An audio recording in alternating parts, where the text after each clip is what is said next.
नमस्कार, आचरण के साथ मैं हूं टीएन मनीष, हाजिर हूं आज का मुद्दा लेकर। आज हम बात करेंगे एक ऐसे फैसले की जिसने दुनिया की फार्मा इंडस्ट्री को हिलाकर रख दिया है। अमेरिकी राष्ट्रपति डोनाल्ड ट्रंप ने ब्रांडेड और पेटेंटेड दवाओं पर 100% टैरिफ लगाने का ऐलान कर दिया है। यह कदम भारत की दवा इंडस्ट्री के लिए कितना घातक साबित होगा, जेनरिक दवाएं कितनी प्रभावित होगी, राजनीतिक बयान क्या है और ताजा हालात क्या कहते हैं, हम करेंगे विस्तार से तथ्यों के साथ विश्लेषण। तो चलिए शुरू करते हैं आज का मुद्दा।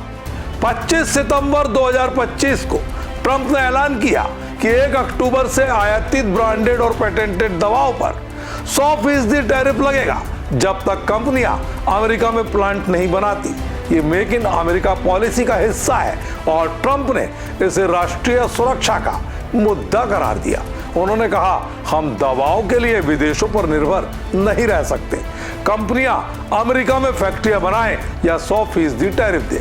ये टैरिफ सेक्शन 232 जांच के तहत है जो अमेरिकी व्यापार कानून का हिस्सा है। मुख्य टारगेट ब्रांडेड दवाएं हैं जैसे ओजेम्पिक या कीटूडा जो पेटेंट के तहत है। जेनेरिक दवाओं को फिलहाल छूट दी गई है, लेकिन अगर जांच का दायरा बढ़ा तो असर व्यापक हो सकता है। भारत दुनिया का फार्मेसी ऑफ द वर्ल्ड है और अमेरिका हमारा सबसे बड़ा बाजार। भारत सालाना 9 से 13 बिलियन डॉलर की दवाएं अमेरिका को निर्यात यानी एक्सपोर्ट करता है।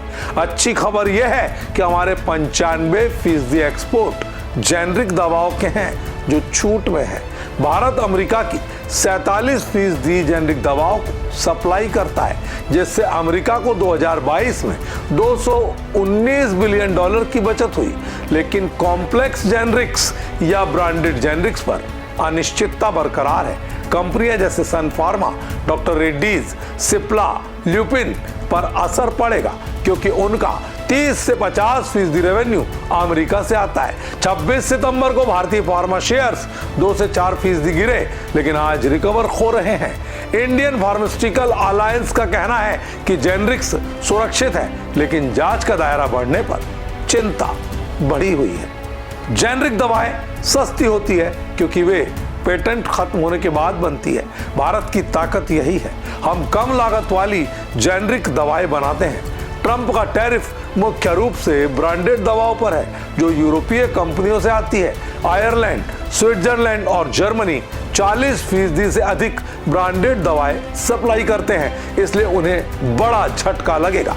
भारत के लिए अवसर भी हो सकता है। अगर अमेरिका में ब्रांडेड दवाओं की कीमतें बढ़े तो जेनरिक्स की डिमांड बढ़ जाएगी। लेकिन अगर ट्रंप जेनरिक्स पर भी जांच शुरू करें तो भारत की 3 मिलियन जॉब्स और 1% जीडीपी पर खतरा मंडरा सकता है।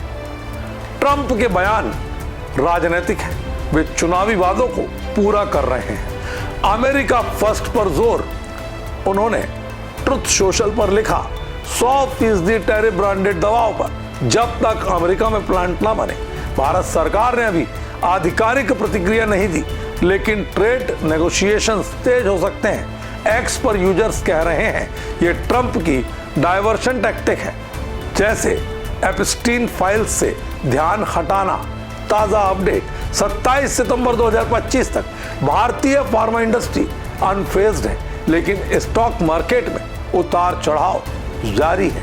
यूएस फार्मा एसोसिएशन ने चेतावनी दी कि दवाओं की कीमतें बढ़ेगी जो अमेरिकी मरीजों को नुकसान पहुंचा सकती है। यह कदम भारत के लिए घातक नहीं लगता क्योंकि जेनरिक्स छूट में है, लेकिन लंबे समय में इसके दूरगामी दुष्परिणाम हो सकते हैं। अगर जांच का दायरा बढ़े तो एक्सपोर्ट घट सकता है। भारत की इंडस्ट्री को अमेरिका में प्लांट बनाने पर मजबूर किया जा सकता है, जो महंगा होगा। दुनिया भर में सप्लाई चेन प्रभावित होगी और अमेरिका में दवा कीमतें दोगुनी हो जाएगी।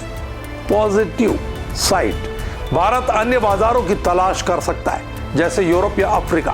कुल मिलाकर ये ट्रेड वार का हिस्सा है जहां ट्रंप भारत को डेयरी और एग्रीकल्चर मार्केट खोलने के लिए दबाव डाल सकते हैं, यानी सौदेबाजी होगी।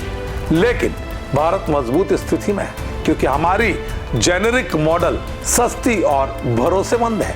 तो दोस्तों, ट्रंप का 100% टैरिफ भारत के लिए बड़ा झटका नहीं, लेकिन सतर्क रहने की बेहद जरूरत है। जेनेरिक दवाएं हमारी असली ताकत है और राजनीतिक दबाव के बावजूद इंडस्ट्री मजबूत बनी रहेगी। अगले एपिसोड में मिलेंगे एक नए मुद्दे के साथ। तब तक के लिए आप बने रहिए आचरण न्यूज के साथ। मुझे दीजिए इजाजत। नमस्कार। देश दुनिया की सभी खबरें देखने के लिए जुड़े रहिए आचरण न्यूज से। आचरण न्यूज, हर कदम आपके साथ।